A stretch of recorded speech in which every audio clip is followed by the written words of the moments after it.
Hey everyone, this is Coach Dale Sanford with BPC Performance Coaching. Just wanted to do a quick why should I spend so much money on a new bike computer review on the Garmin 1000.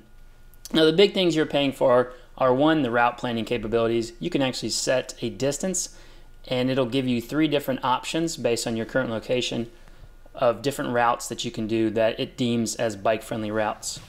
Now I've used it before and it had me go on some roads that I normally wouldn't ride on, but only for short amounts of time, and I'm sure the mapping, the bike-friendly mapping will get better and better as these features improve. The other thing is the in-computer route planning. You can actually plan your route from the computer based on points just like on your car GPS. You can do restaurants or gas stations or addresses or different cities. You can program all that in and create your route ahead of time, and then it'll just give you the best, most bike-friendly option as far as those waypoints go. The third cool thing is the in-computer segments. You can actually set your segments into the computer. Once you get close to it, it'll warn you that you're close. Once you get in it, it'll tell you how far ahead or behind you are to your best effort. So it's cool. You can set settings for segments for tests and use it that way. It's just like Strava. There's leaderboards, and every time you go through a segment, it tells you if you had a PR or how far ahead or behind you were.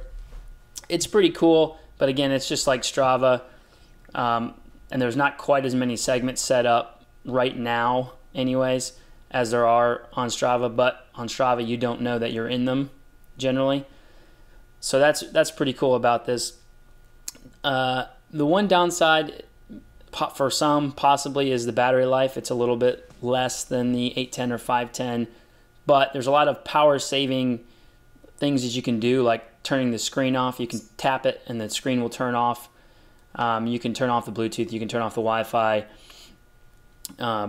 The auto uploads are very cool. Once you get home, if you're close to your Bluetooth or your Bluetooth is hooked up and you're close to your Wi-Fi, it'll automatically upload, and then if you have all your syncing capabilities down, it'll actually shoot the information from Garmin Connect to all your other data collection websites that way. So it's already there, as soon as you save the ride from the computer.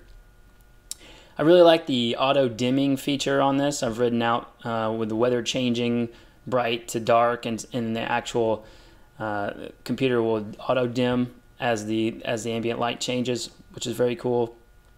The last thing that is pretty cool about this computer, it can be done on the 810 and 510, but I foresee this being a little bit more advanced down the road with the Garmin Power courses that you can set up. You can actually set up a map, a pre-existing course with power targets, and once you start that, you can basically follow a race plan, and then it'll tell you what you need to be pushing for how long on different sections in the course based on the terrain and a goal wattage or that you have for that specific race. So it's pretty much takes the thought process out of racing, which for some is great and for others is not so good, but it's still a very cool feature.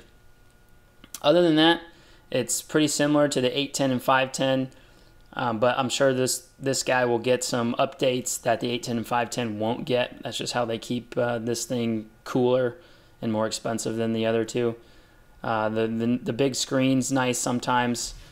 You can set up as many data screens as you want.